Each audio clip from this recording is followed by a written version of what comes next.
Go ahead. Good. Good morning, guys. We are going to talk about soft skills in customer service, and more specifically, how to handle a negative situation. So let's start with the basic. Let me just click that. Oh wait, there we go. Okay, so what is customer service? Well, customer service is the assistance or the advice provided by the company or the employee to a customer before, during, or after a purchase of its product or its services. Let's talk about some examples of soft service. Besides, or customer service, besides the ones you see on the board, can you name some for us, Brian?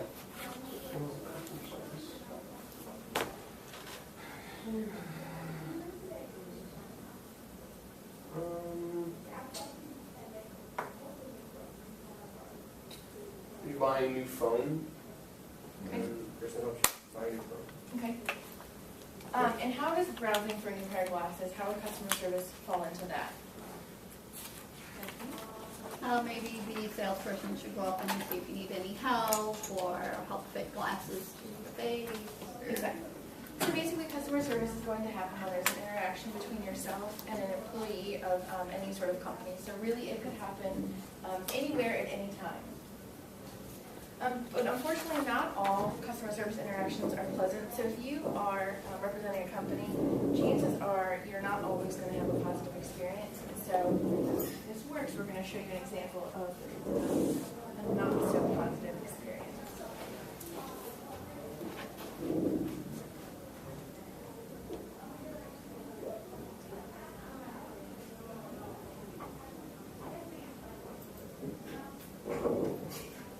Did this before it started when it worked, so.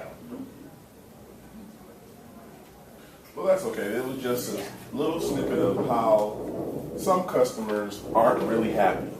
They don't come in happy. Nothing makes them happy. They're just always negative. So you have to really try to find different ways to make a negative into a positive. So sometimes you're going to have to, maybe use humor, maybe ask them how their day is going, or maybe just have some type of conversation that will get them excited about being there with you. So since it's not working, I'm just going to give you a quick overview of what this example is. Basically, an airline was canceling all flights to Barcelona, Spain, and it was New Year's Eve. And so, of course, they were not happy. And this poor representative for the airline took the brunt from all of the passengers because, unfortunately, they thought it was his fault that it was canceled and they would not be able to spend New Year's in Barcelona, Spain. And it goes on for about 4 minutes or so, and there are just a lot of people that he interacts with, and none of them are happy because of the cancellation. Obviously, it's not his fault because they canceled it due to weather, but it's kind of, he's the only person between the passengers and the airline that they can direct their anger towards. So what are soft skills? Soft skills are character traits and interpersonal skills that allow a person to effectively interact with other people. So like I was just telling you regarding the airline situation, I really wish you had that big word, because he has really good soft skills. He handles the passengers really well. He's able to deal with them in an appropriate way. And so soft skills are basically how you are going to interact with your customers, the traits that you have, and how you are able to kind of perceive their situation. Now, some examples of soft skills are communication, listening, self-control, assertiveness, empathy, humor, taking responsibility, depersonalization, self-control. Does anybody name any more?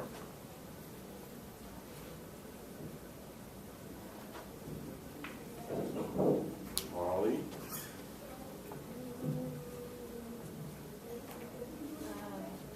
Empathy. Oh, it's up there. Okay. Kindness. Okay, yeah. Anybody else? All right, so let's just start going through these one by one and how they're going to apply to a negative situation. So the first one is communication. You need to know what it is that the customer wants so you can articulate what it is you can do for them. So are you going to be able to solve a problem if you have no idea what they want? Probably not. Speak in a positive tone with enough volume that the customer won't have an issue hearing you. Don't yell at them because then they might get a little irritated or a little more irate, but make sure that you're speaking loud enough that they're able to hear you and that you are getting your information across. And also make sure to speak clearly and articulate and enunciate. So don't get shy or timid and kind of slur words or, seem more passive. You want to make sure that you're actually speaking with authority. Listening. This is one of the key things to customer service. If you don't listen, how can you understand what the person's issue is, or how can you understand what they need done? So if you don't listen, you pretty much can't get anything done. Then you have to understand what the situation is. You have to understand how you can help a person, or if it's even in your hands to be able to help a person. Because a lot of times, you may not be able to work with that person, or you may not be able to solve their issue. It may take someone who's a little higher than you to get that job done. So listening is very key. It's key. Also, please make sure you make eye contact and respond when appropriate, because every moment is not an appropriate moment to make a response. Have you guys all seen the Linda Listen video? The little boy that wants the cupcakes. Okay, so that's what this is, and it's No. a really good video, and I wish we could see it. Let's see it. Okay, good. Can you? Yeah. I'm really sure that's not working.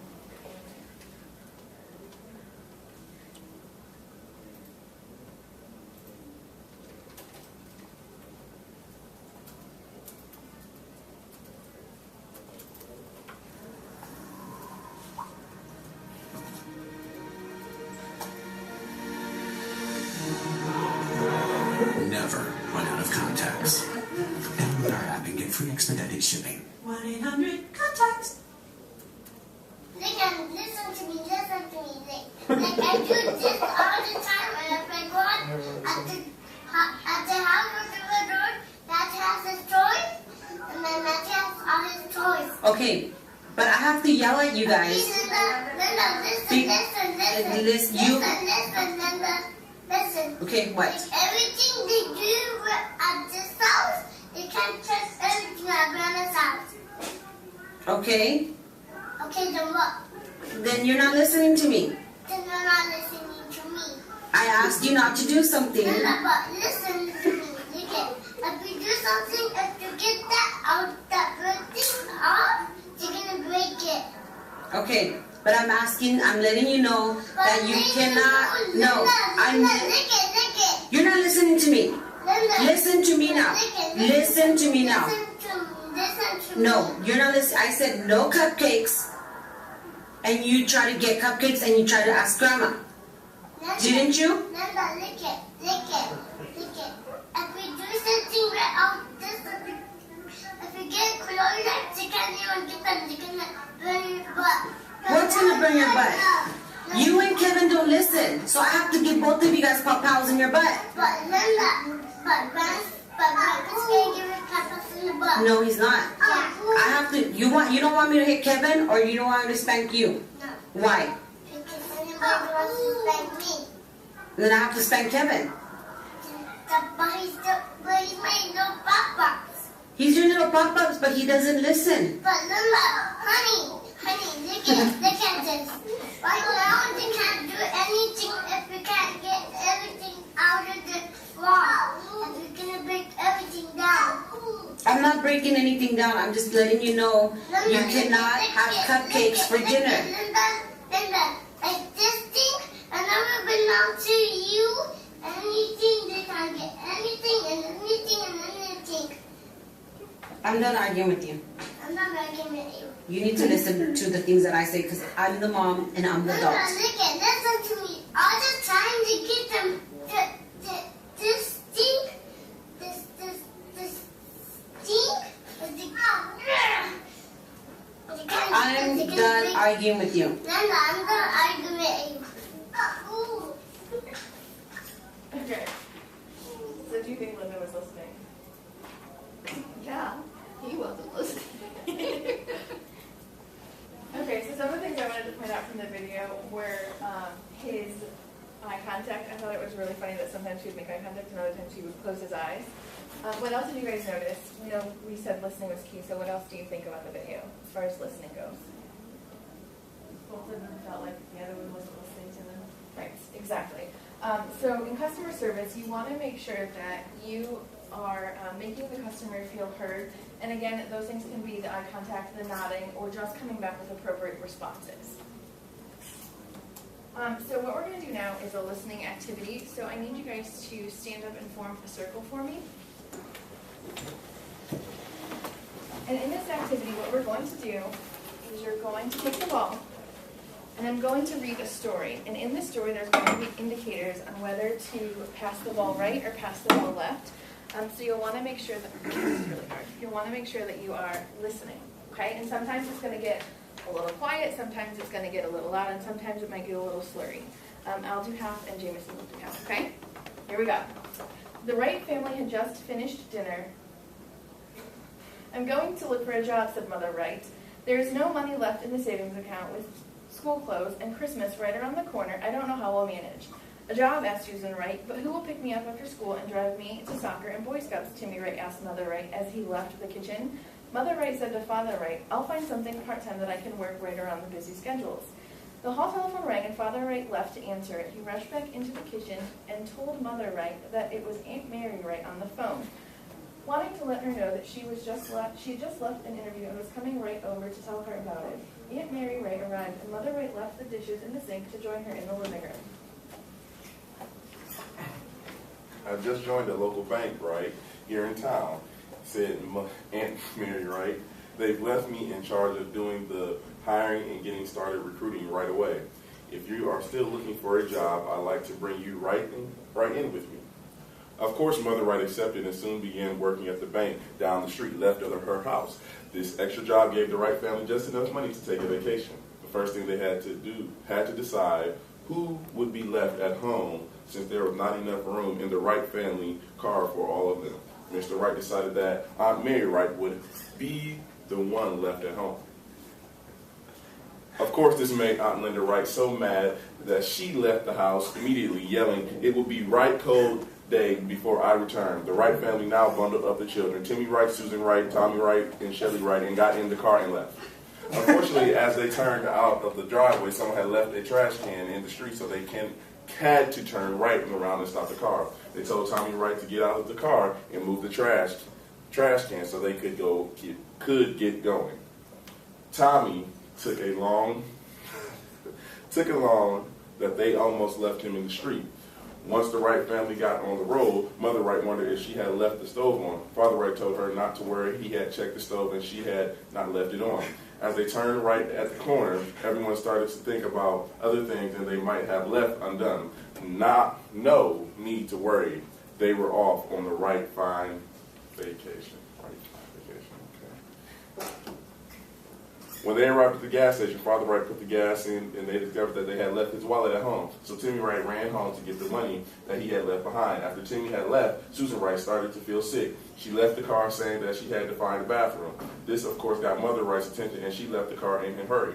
Shelley Wright wanted to check on Susan and getting sick, so she left the car too. Father Wright was left with Tommy Wright, who was playing a game in the back seat. With all this going on, Father Wright decided that this was not the right time to take a vacation. So he gathered up all the family and left the gas station as quickly as he could. When he arrived home, he turned left into the driveway and said, "I wish the Wright family had never left this house right away." Right, left, right, left, right, left, right, left. Got confused? Okay, guys, so let's talk about that. How did you feel when we spoke normal? Was it easier to follow directions and to listen to us? Yes. Okay. How about when Jameson went really, really fast? Was it easy to listen to him then? No. Okay. So let's apply this to a customer service situation. If you were helping a customer out, do you want to speak really, really fast to them? No. Okay, and why so? It will be harder for them to follow you, and they'll probably feel like you're just trying to go through the motions and get them out of the way. Exactly. So when you're listening to somebody, you want to make sure you're, again, really hearing them, and when you're communicating back to them, make sure that you aren't speaking really fast. You don't want to make them any more irritated. Chances are that the situation that they're already in is bad enough, and you don't want to make that any worse. So we're going to get back to some more of the soft skills here. Next, we want to talk about self-control. How important is self-control? Very. Why, Mom? because that's how you're presenting yourself to a customer, and you want to make sure that they know you have the situation under control. That is one of the things that is going to get tested when you're working with a customer, your self-control. Are you going to get angry? Are you going to want to hawk up, as you see on the picture? But you must remain calm at all times. And you must be patient and not getting hot or upset or overwhelmed or allowing yourself to do something or say something that you're going to regret later. In the classroom, we saw last week when Scott needed to move, he stood behind his chair instead of running around like a little kid would do. He had self-control. Then you next have positivity. You must remain positive at all times. You want to focus on what you can do and not what you can't do. They don't want to hear about what you can't do. They want to know what you can do for them. And you better make sure that everything is beneficial for them. So make sure that they understand that what you're doing can help them. What you're doing is going to make their day or this situation some way better in some type of shape or form. And so try to be optimistic at all times. Then you also want to be assertive. This is also making sure you don't lose control of the situation. You don't want to be overly assertive because that means it feels like you may be trying to be pushy or demanding something, or you may offend them. You want to stay strong and steady in what you're saying to them. Don't change your mind midway through, because then that makes them feel as if you don't know what you're doing and you may be inadequate to fulfill or answer the questions. So continue to always be able to ask questions and stay on track on what you want to do or what they need done. I have something actually I want to add to this real quick. If you were dealing with a negative customer service situation, do you think it's okay to do so in a passive way and just kind of be timid or shy about it? Okay, not so much, because you don't want the customer to take control of the situation, because then you have obviously lost control of the situation, which means you aren't able to, keep the positive atmosphere, a positive tone going. So you want to make sure that being assertive is really important, and not to step back or not to allow them to control the situation. You want to make sure that they feel heard again. I keep saying that because that's important.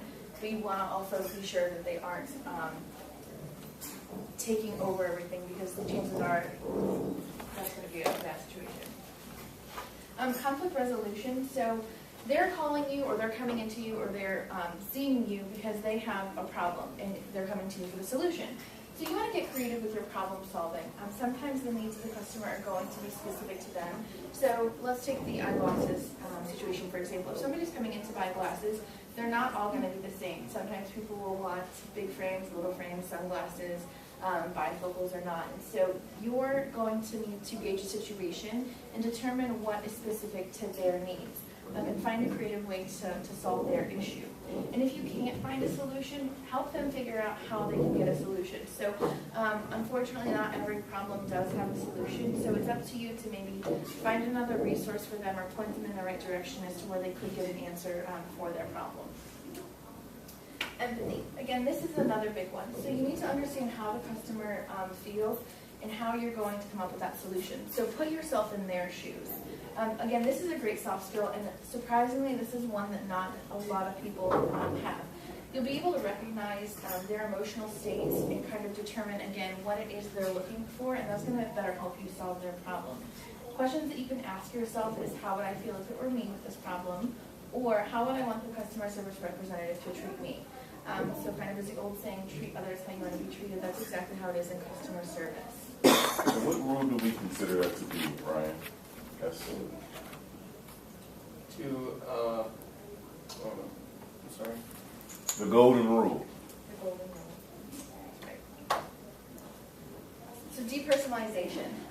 This is a big one. A lot of people want to, this kind of contradicts empathy in a way. So you want to make sure that you feel what they're feeling, but you don't want to overshare. So don't make the problem about you or about something that you've experienced, and remember that it's about them. So if they start to tell you, what their situation is, don't interrupt and say, oh, my mom was just there last week or had that same problem last week, and then start to tell them your life story. It's not about you, and it's not about your mom. You want to make sure that you stay focused on them and kind of distance yourself from the situation and a personal experience. You want to make sure you take responsibility at all times to understand that you can solve the problem. This is we're sorry, saying I'm sorry for this. we can make this better. We can do something to make this accommodating and better experience for you. Okay.